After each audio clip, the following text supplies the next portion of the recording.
ಜಿಲ್ಲಾ ಕಾಂಗ್ರೆಸ್ ಅಧ್ಯಕ್ಷರಾಗಿ ಆಯ್ಕೆ ಆಗಿಲ್ಲ. ಸಲಹೆ ಬಂದು ನೀವು ಅನುಭವ ಇದೆ. ನಿಮ್ಮ ಒಂದು ಏನು ಅಂದ್ರೆ ಜಿಲ್ಲಾ ಅಧ್ಯಕ್ಷರ ಗಾದಿಗೆ ಬಹಳಷ್ಟು ಜನ ಪ್ರಯತ್ನ ಮಾಡ್ತಿದ್ದಾರೆ. ಅದ್ರಲ್ಲಿ ಮುಂಚೂಣಿಯಲ್ಲಿ ಒಂದು 2-3 ಇದ್ದಾರೆ ಅಂತ ಗೊತ್ತಾಯ್ತು. ಸೊ ಅವ್ರಿಗೆ ಏನು ಹೇಳಲಿಕ್ಕೆ ಇಷ್ಟಪಡ್ತೀವಿ? ಅಲ್ಲ, ಪ್ರಯತ್ನ ಈ ಡೆಮಾಕ್ರಸಿಯಲ್ಲಿ ಅವಕಾಶಗಳಿಗೆ ಅಥವಾ ಪಕ್ಷದಲ್ಲಿ ಪ್ರಾಧಾನ್ಯತೆಗೆ ಕಾರ್ಯಕರ್ತರಲ್ಲಿ ಮುಖಂಡರಲ್ಲಿ ಅಪೇಕ್ಷೆ ಪಡೋದು ತಪ್ಪೇನಿಲ್ಲ. ಅವರವ್ರದ್ದೇ ಆದಂಥ ಏನೋ ಒಂದು ಅನುಭವದ ಹಿನ್ನೆಲೆಯಲ್ಲಿ ಅಥವಾ ಪಕ್ಷದಲ್ಲಿ ಅವರ ಕೊಡುಗೆ ಹಿನ್ನೆಲೆಯಲ್ಲಿ ಗುರುತಿಸ್ಕೊಳ್ಳೋದಕ್ಕೆ ಇನ್ನೂ ಹೆಚ್ಚು ಜವಾಬ್ದಾರಿಗಳನ್ನು ಕೇಳುವಂಥದ್ದು ಸಹಜ. ಅದು ಯಾವುದೇ ಪಕ್ಷದಲ್ಲಿರಲಿ. ಸೊ ಇವತ್ತು ನಮ್ಮ ಚಿಕ್ಕಬಳ್ಳಾಪುರ ಜಿಲ್ಲೆ ಅಧ್ಯಕ್ಷದ್ದು ಬದಲಾವಣೆ ಮಾಡಬೇಕು ಅಂತೇಳಿ ಸುಮಾರು ಈಗ ಹೊಸದಾಗಿ ಎಲ್ಲ ಜಿಲ್ಲೆಗಳಲ್ಲೂ ಕೂಡ ಒಂದು ಪ್ರಕ್ರಿಯೆ ಬದಲಾವಣೆ ಮಾಡಬೇಕಾದ್ರೆ ಏನು ಮಾಡಬೇಕು ಅಥವಾ ಹೊಸದಾಗಿ ಆಯ್ಕೆ ಮಾಡ್ಬೇಕಾದ್ರೆ ಏನು ಮಾಡಬೇಕು ಅಂತೇಳಿ AICCಯಿಂದ ಕೆಲವು ಸ್ಪಷ್ಟವಾದಂಥ ನಿರ್ದೇಶನ ನೀಡಿ ಅಬ್ಸರ್ವರ್ಸು ಎಲ್ಲ ಜಿಲ್ಲೆಗಳಿಗೂ ಬಂದಿದ್ದಾರೆ, ನಮ್ಮ ಜಿಲ್ಲೆಗೂ ಬಂದಿದ್ದಾರೆ. ಅವರು ಪ್ರತಿ ತಾಲೂಕಲ್ಲೂ ಕೂಡ ಬ್ಲಾಕ್ ಲೆವೆಲಲ್ಲಿ ಹೋಗಿ ಯಾರು ಮಾಡಿದ್ರೆ ಒಳ್ಳೆಯದು ಅಂಥೇಳಿ ಅಭಿಪ್ರಾಯ ಸಂಗ್ರಹ ಮಾಡ್ತಾ ಇದ್ದಾರೆ. ನಮ್ಮ ಜಿಲ್ಲೆಯಲ್ಲಿ ಕೂಡ ಎಲ್ಲ ಬಹುಶಃ ಬಹುಪಾಲು ಎಲ್ಲ ಅಭಿಪ್ರಾಯಗಳನ್ನು ಸಂಗ್ರಹ ಮಾಡಿದ್ದಾರೆ ಅಂತ ಇವತ್ತಿಗೆ ಮಾಡಿದ್ದಾರೆ. ಅದ್ರ ಜೊತೆಗೆ ಸೋಷಿಯಲ್ ಗ್ರೂಪ್ಸು, ಬೇರೆ ಬೇರೆ ಗ್ರೂಪ್ಸು, ಜನರಲ್ ಪಬ್ಲಿಕ್ಕನ್ನು ಕೇಳಿಕೊಂಡು ಅಭಿಪ್ರಾಯಗಳನ್ನ ಸಂಗ್ರಹ ಮಾಡಿದ್ದಾರೆ. ಹಾಗಾಗಿ ಅಲ್ಟಿಮೇಟ್ಲಿ ಸಂಘಟನೆ ಹೇಗಾಗಬೇಕು, ಯಾವ ಥರ ಯಾರು ಮಾಡಿದ್ರೆ ಸುದೀರ್ಘ ಚರ್ಚೆ ಮಾಡಿ ಅಂತಿಮ ನಿರ್ಧಾರ ತಗೊಳ್ತಾರೆ ಅಂತ ನನ್ನ ಭಾವನೆ. ನಾಯಕರು ಅಂತ ವಿವಿಧ ನಾಯಕರು, ಶಾಸಕರು ಎಲ್ಲ ಇದ್ದಾರೆ. ಎಲ್ಲರ ಅಭಿಪ್ರಾಯ ಹೇಗಿದೆ ಅಂತ ಕೇಳ್ತಾ ಇದ್ದಾರೆ. ಅವ್ರೇನು ಹೇಳ್ತಾರೆ, ಸಾಮಾಜಿಕ ನ್ಯಾಯ ಎಲ್ಲ ವರ್ಗದ ಜನರು ಕೂಡ ಇದರಲ್ಲಿ ಅಪೇಕ್ಷೆ ಪಡಬಹುದು. ಜನರಲ್ ಕ್ಯಾಟಗರಿ ಇರ್ಬೋದು, SCಗಳಿರ್ಬೋದು, ಅಥವಾ ST ಜನಾಂಗದವ್ರು ಇರ್ಬೋದು, ಹೆಣ್ಮಕ್ಳು ಇರ್ಬೋದು, ಬ್ಯಾಕ್ವರ್ಡ್ಸ್ ಇರ್ಬೋದು, ಮೈನಾರಿಟೀಸ್ ಇರ್ಬೋದು. ಯಾವುದೇ ಈ ವರ್ಗಗಳಿಂದ ಯಾರೋ ಸ್ವಲ್ಪ ಅರ್ಹರು ಯಾರು ಮುಂದೆ ಬರ್ತಾರೆ. ಮತ್ತು ಈಗ ನಮ್ಮಲ್ಲಿ ಪಾರ್ಟಿಯಲ್ಲಿ ಒಂದು ಸಾಮಾಜಿಕ ನ್ಯಾಯ ಕೊಡಬೇಕು ಅಂತ ಸಿದ್ಧಾಂತದಲ್ಲಿ ಎಲ್ರಿಗೂ ಅವಕಾಶ ಕೊಡುವಂಥ ಪ್ರಯತ್ನಗಳು ಪಾರ್ಟಿಯಲ್ಲಿ ಆಯ್ಕೆಯಲ್ಲಿ ಅವ್ರ ಮಾನದಂಡಗಳನ್ನು ಮಾಡಿಕೊಡ್ತಾರೆ. ಹಾಗಾಗಿ ನಮ್ಮ ಜಿಲ್ಲೆಯಲ್ಲಿ ಕೂಡ ಈಗಾಗಲೇ ಅವ್ರು ಹೇಳೋ ಪ್ರಕಾರ 6 ಜನರದ್ದು ಪ್ಯಾನೆಲ್ ಕಳಿಸ್ತೀವಿ. ಈ ಎಲ್ಲ ವರ್ಗಗಳಿಗೆ ಸೇರಿದಂಥವ್ರು 6 ಜನರದ್ದು ಪ್ಯಾನೆಲ್ ಕಳಿಸ್ತೀವಿ. ಆಮೇಲೆ ಮೆರಿಟ್ಸು ಡಿಮೆರಿಟ್ಸು ಯಾರು ಏನು ಸೂಚನೆ ಮಾಡಿರ್ತಾರೆ ಅವ್ರ ಕೊಡುಗೆಗಳೇನೋ ವಿವರಗಳೊಂದಿಗೆ ಕಳಿಸ್ತೀವಿ.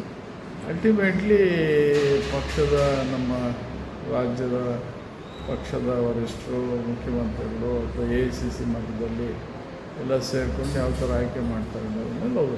ಸರ್, ಎಲ್ಲೋ ಒಂದು ಕಡೆ ಶಿವಶಂಕರ ರೆಡ್ಡಿ ಅವರಿಗೆ ಇಷ್ಟು ದಿನ ಈ ಒಂದು ಅಧ್ಯಕ್ಷ ಗಾದಿ ಮೇಲೆ ಆಸೆನೂ ಇರಲಿಲ್ಲ, ಗಮನವೂ ಇರಲಿಲ್ಲ.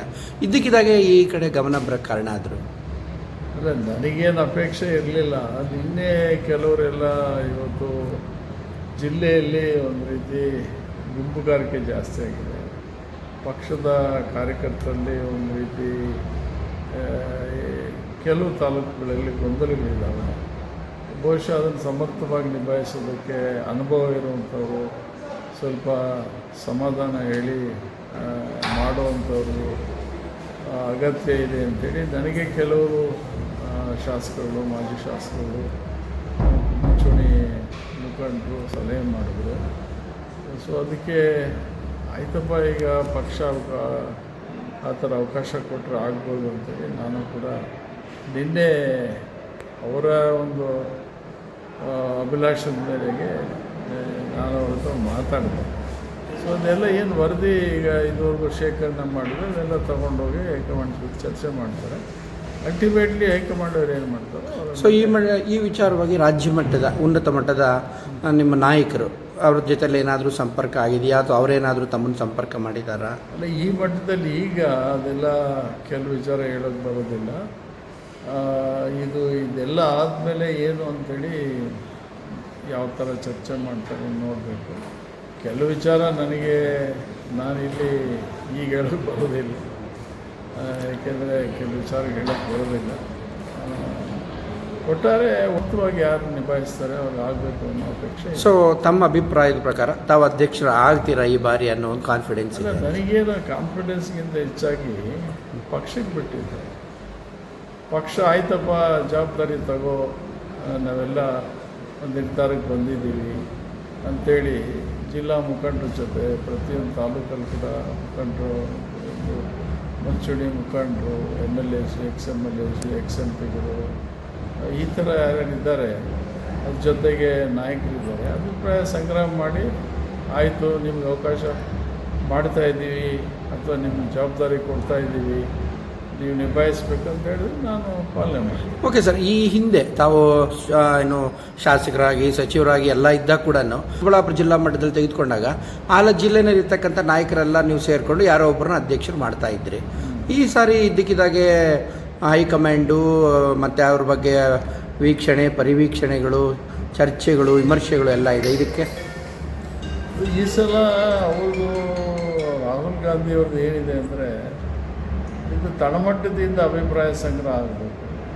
ಕಾರ್ಯಕರ್ತರಲ್ಲಿ ಯಾವ ರೀತಿ ಅಭಿಪ್ರಾಯಗಳಿದೆ ಅನ್ನೋದನ್ನು ಅವರಿಗೆ ಅವರ ಅಭಿಪ್ರಾಯಗಳನ್ನ ಸಂಗ್ರಹ ಮಾಡಿ ನಾವು ಆಯ್ಕೆ ಮಾಡಬೇಕು ಅನ್ನೋದು ದೃಷ್ಟಿ. ಮೊದಲೆಲ್ಲ ಕೂಡ ಮೇಲ್ಮಟ್ಟದಲ್ಲೇ ಚರ್ಚೆ ಆಗ್ತಾಯಿತ್ತು, ಯಾರೋ ಸೂಚಿಸ್ತಾಯಿದ್ರು. ಈ ಪದ್ಧತಿ ಸರಿ ಇಲ್ಲ.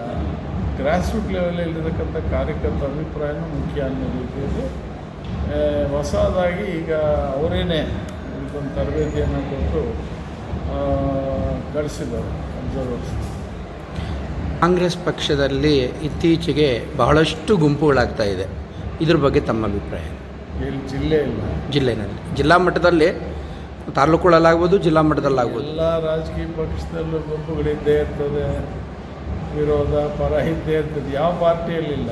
ಈಗ BJPಯಲ್ಲಿಲ್ವ, JDSಯಲ್ಲಿಲ್ವ, ಸಮ್ಮತ ಇರ್ಬೋದು ಅಥವಾ ವಿರೋಧಗಳಿರ್ಬೋದು. ಇದು ಸಹಜವಾಗಿ ಈಗ ಒಂದು ಕುಟುಂಬದಲ್ಲೇ 4 ಜನ ಅಣ್ಣ ತಮ್ಮಂದಿರಿದ್ದರೆ 4 ಥರ ಇರ್ತಾರೆ. ಕಾಂಗ್ರೆಸ್ ಪಕ್ಷನ ಮಾತ್ರನೇ ತಗೊಳ್ಳೋದು ಇರುತ್ತೆ. ಈಗ ಅಧಿಕಾರದಲ್ಲಿದೆ, ಕಾರ್ಯಕರ್ತರಿಗೆ ಅಪೇಕ್ಷೆ ಇರುತ್ತೆ, ನಮ್ಮ ಸರ್ಕಾರ ಇದೆ, ನಮಗೇನೋ ಒಂದು ನಾಮಿನೇಷನ್ ಆಗಬೇಕು, ಇನ್ನೊಂದು ಆಗಬೇಕು ಅಂತಕ್ಕಂಥ ಅಪೇಕ್ಷೆ ಇರುತ್ತೆ.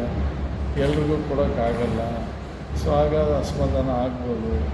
ಅಥವಾ ಶಾಸಕರು ಇರೋವಂಥ ಶಾಸಕರ ಮೇಲೆ ಏನೋ ಕೇಳಿರ್ಬೋದು, ಕೆಲಸ ಕಾರ್ಯಗಳು ಆಗದೇ ಇರ್ಬೋದು. ಹಾಗಾಗಿ ಪಕ್ಷದ ಮೇಲೆ ಬೇಸರ ಇರ್ಬೋದು ಅಥವಾ ಶಾಸಕರ ಮೇಲೆ ಬೇಸರ ಇರ್ಬೋದು, ವ್ಯವಸ್ಥೆ ಮೇಲೆ, ಪಕ್ಷದ ಮೇಲೆ ಬೇಸರ ಬರ್ಬೋದು. ಸಹಜವಾಗಿ ಇವೆಲ್ಲ ಆಗ್ತವೆ. ಅದಕ್ಕೆ ಜವಾಬ್ದಾರಿ ತಗೊಂಡು ಇದನ್ನು ಸರಿ ಮಾಡುವಂಥದ್ದು ಸಮರ್ಥರಿರ್ತಾರೆ. ಒಂದೊಂದು ಸಲ ಏನಾಗುತ್ತೆ, ರಾಜಕಾರಣದಲ್ಲಿ ಹೊಸವರು ಬಂದುಬಿಡ್ತಾರೆ, ವ್ಯವಸ್ಥೆಯಲ್ಲಿ ಇಲ್ಲದೆ ಇರೋರು ಬಂದುಬಿಡ್ತಾರೆ, ಸರ್ಪ್ರೈಸಸ್ ಅಂತೀವಿ.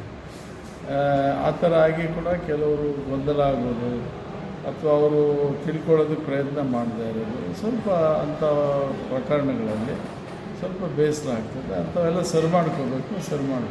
ಸರ್, ಎಲ್ಲೋ ಒಂದು ಕಡೆ ಶಿವಶಂಕರ ರೆಡ್ಡಿ ಸರ್ ಅವರು ಶಾಸಕರು ಸುಮಾರು ಬಾರಿ ಆಗಿದ್ದಾರೆ, ಸಚಿವರಾಗಿದ್ದರು, ಉನ್ನತ ಮಟ್ಟದಲ್ಲೆಲ್ಲ ಅಧಿಕಾರವನ್ನು ಪಕ್ಷದಲ್ಲಿ ಅನುಭವಿಸಿದ್ದಾರೆ.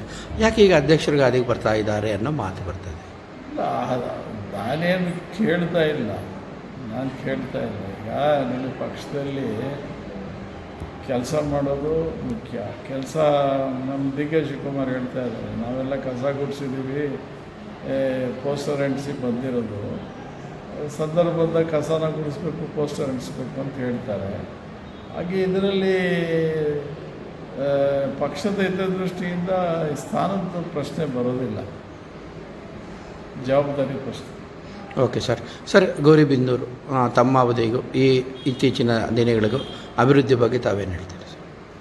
ಅಭಿವೃದ್ಧಿ ಅಂದರೆ ಇದು ಸಮಗ್ರವಾದಂಥ ಅಭಿವೃದ್ಧಿ ಆಗಬೇಕು, ಎಲ್ಲ ದೃಷ್ಟಿಕೋನದಲ್ಲಿ ಕೂಡ ಆಗಬೇಕು. ಅಭಿವೃದ್ಧಿ ಅಂದರೆ ಕೇವಲ ರಸ್ತೆ ಮಾಡೋದು, ಸಿಮೆಂಟ್ ರೋಡ್ ಹಾಕ್ಸೋದು ಅಷ್ಟೇ ಆಗಲ್ಲ. ಜನರ ಸಂಪರ್ಕ, ಜನರ ಜೊತೆ ಒಡನಾಟ, ಸಾಮಾನ್ಯ ಜನರ ಜೊತೆ ಸಮಸ್ಯೆಗಳಿಗೆ ಸ್ಪಂದನೆ ಮಾಡೋವಂಥದ್ದು, ಜನರಿಗೆ ಲಭ್ಯ ಇರತಕ್ಕಂಥದ್ದು, ಇವೆಲ್ಲ ಕೂಡ ಭಾಳ ಮುಖ್ಯ ಇದೆ. ಬರೀ ಏನೋ ಒಂದು ಯಾವುದೋ ಒಂದು ಪೂಜೆ ಮಾಡಿದ್ವಿ ಇನ್ನೊಂದು ಮಾಡಿದ್ರೆ ಆಗಲ್ಲ. ಇದು ಬಹುಶಃ ಈಗಾಗಲೇ ಜನಕ್ಕೆ ಅರ್ಥ ಆಗ್ತಾಯಿದೆ, ವ್ಯತ್ಯಾಸ ಅರ್ಥ ಆಗಿದೆ ಆಲ್ರೆಡಿ. ಸೊ ನಾನು ಹೇಳೋಕ್ಕಾಗಲ್ಲ, ಜನನೇ ಅರ್ಥ ಮಾಡ್ತಾರೆ.